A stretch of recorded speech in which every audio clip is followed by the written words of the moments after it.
Welcome back to the Raj Rogers channel, and today we're taking a look at the Stars of Black series Elite Squad Trooper from the Bad Batch line. Looking at the front of the box, of course you do get this massive window featuring the figurine and the accessory. You also get the Black Series logo up there, the name of the lineup he's from, and his name on the bottom. On the side of the packaging, you get this beautiful mural artwork on the side. And I've said this many times before, that if you have additional figures that go according to the lineup, you can create a bigger mural. So here we have the Elite Squad Trooper alongside Tech. In the back, we have a bigger portrait, a description, the number which it falls into the lineup, and a bunch of warnings. Here's the bottom of the box, the top. But I'll go ahead and get them out, and we can go from there. Here he is, out of plastic. And here he is, out of the packaging. And take a closer look at the Elite Squad Trooper. Again, a fantastic job. I like what I'm seeing already. But we'll go ahead and start from top to bottom. Checking out the helmet. It's really cool looking. So for the most part, it's going to be like this typical sort of like Phase 2 clone trooper. But the main sort of feature is of course the different colorway of the armor plating, and as you can see right there, he does have this lime green sort of kind of like a darker green visor, and this is during the time that I believe they were experimenting with the human sort of soldiers in replacing the clone troopers. So yep, you can see right there, this is sort of when the transition of the Empire was going on. So now it has this darker gray green visor like I mentioned before, and overall looks really smooth.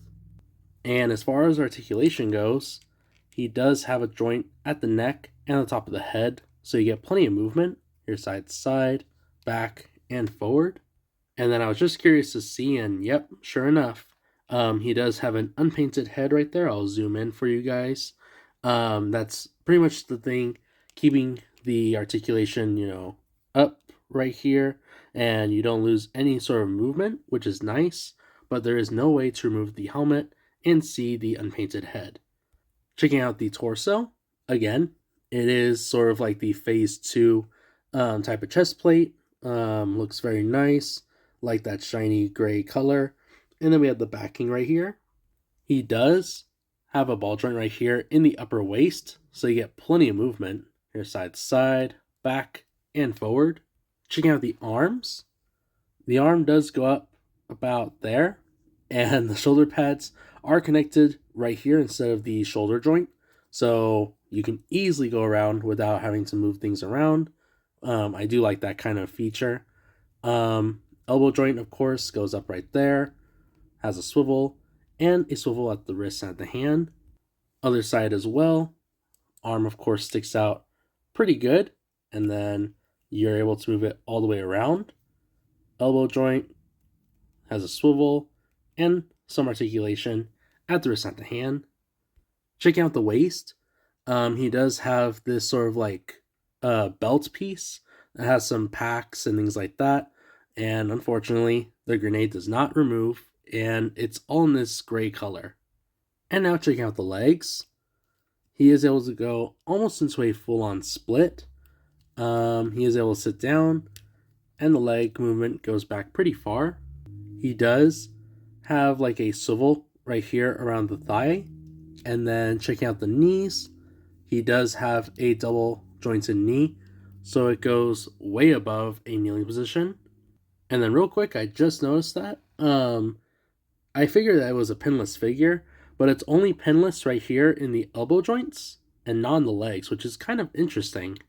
And lastly, checking out the lower leg right here near the feet. It does point down right here. The feet do point up, and there is rock wrinkles to get some good action poses. And last but not least, we're going to check out his only accessory he comes with, which is a blaster rifle. Check out the blaster rifle. It's your typical sort of standard issue one. Nothing too crazy. And yeah, because of this black color. And yeah, He's able to hold onto it very nicely, as you can see right here, in both of his hands. So the trigger finger works extremely well, and then you can put the other hand near the grip of the blaster. So, as an overview of the figure, he's not too bad. Other than just being, a reskin or just a different paint job overall on the Phase 2 clone, it's not a bad army builder in this case. Because there was, of course, the episode they were featured on, where they had to go alongside Crosshair. So, for sure, it is sort of like a smaller army builder, unless you like this sort of like Shadow Ops type of clone trooper look, then for sure, it's definitely worth getting. I would have preferred him come with like two different options for the weapons. So, the longer rifle and this one right here. Just so if you are army building, you can exchange the weapons in different ways, things like that.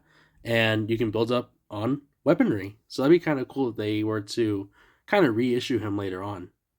But yeah, overall, he's a pretty decent character. So if you're wanting to add him to your collection, I'm not sure what the resale value is nowadays, but pretty decent for, being sort of like this type of Phase 2 clone. And with that said, I'll go ahead and leave it here. And so if you enjoyed the video, please be sure to leave a like, subscribe, and follow for more. And I'll catch you all on the next one.